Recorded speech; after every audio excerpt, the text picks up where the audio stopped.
Hi guys, welcome back to the Teaching and Learning, and I hope you are doing good. So you got a grace period for the pedagogy exam, and as I said in my previous video, that you have to, uh, you know, like catch this period. You have to spend a lot of time to get prepared for the exams.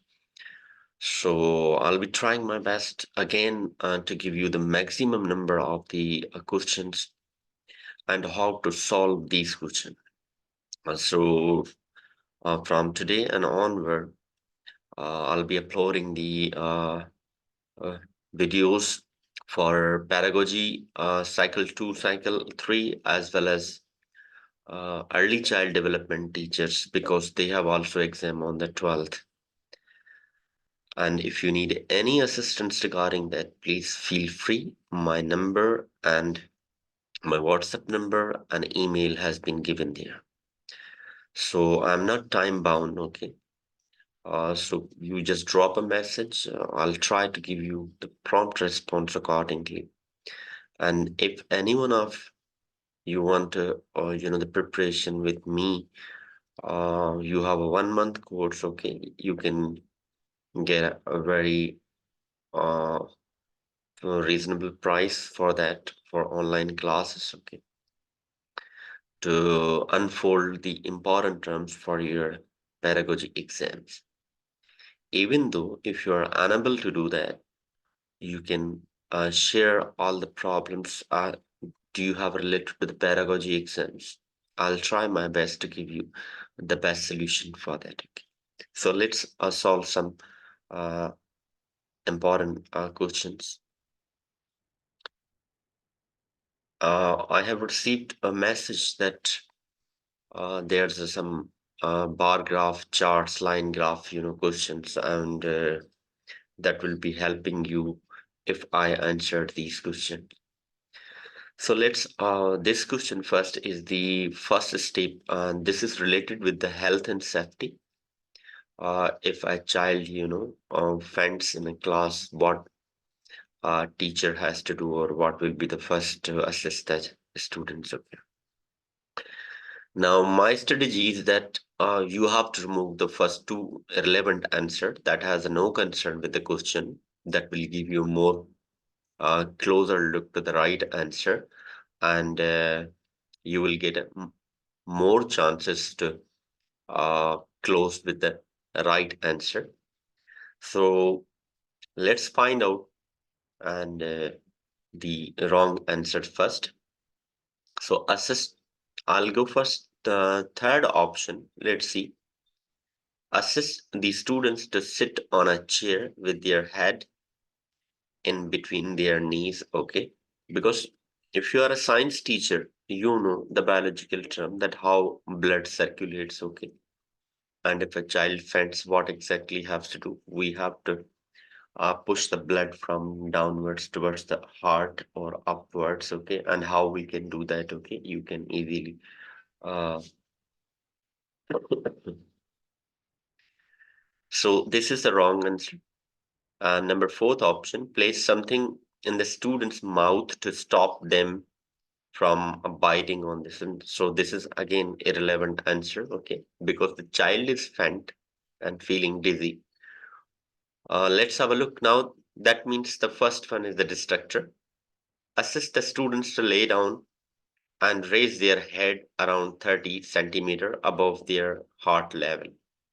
Raise their head. Okay, it's already raised. Okay, so you cannot raise their head up to the level of the heart. However, the heart is over here. Okay, so the second option that you have to lay down and raise their legs, okay, around 30 centimeters above their heart level. Okay, as I said earlier, that raising legs must that means you are pushing blood towards the heart. Okay, so that will help a patient or a child who faints, okay, in blood circulations to get a conscious. Okay. Readiness, as this question has been taken from the Thorndike's law as laws of learning, in which readiness law of exercise and the law of effect. If you want a separate video for that, it's already on the channel. And this question says, in which following the situation is the learner at the highest level of the readiness? That means when a learner should be ready. Okay. So when answering correctly, when at the beginning of the lesson, when asking a question, when doing some activities. The rest of the option, excluding two, they are talking about, during the lesson. Okay. So we always measure according to, even this is a general principle, so we cannot change it. Okay. Thorndike's law says that how you can check the readiness of the learner, or how you can, you know, uh, change the learner's behavior. First, check the learner is ready to learn or not. If learner is not ready, you cannot teach him or her. Learning cannot take place. So according to him, that make sure that learners ready before the beginning of the lesson or at the beginning of the lesson. And then you have to start the lesson. Okay. So this is a Thorndike's law. Which of the following action can help teachers to make their verbal praise for students more effective? Now, this has been taken from the actually verbal praise we call the uh, verbal praise therapy. It is a therapy as well as I'll be sharing you a link for this information, and I'll recommend you have to go through and read it properly. So praising the students' result rather than the progress they achieved. Now, results talking about the attainment and the progress, okay, this one. So we use this praise, okay, during the lesson and during the praise, okay. So it has nothing to do with this. Praising the student instead of their effort. Praising the students instead of their efforts. We are talking about the student's performance, not something the personally. So we are not talking about, the students' characters or personality, how they look good or bad, okay?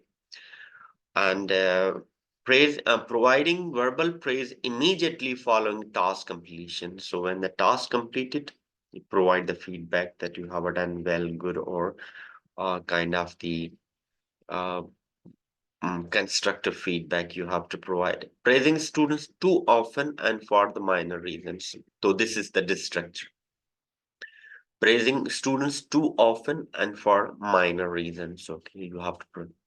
But this is again that praise verbal therapy. Okay, when task is completed. Okay, and then you have to praise it. Okay, this is a very specific. So the first two are the relevant answer. Fourth is the distractor, and the second thing we're gonna do that action in which I'll be sharing the link in the description as well as well.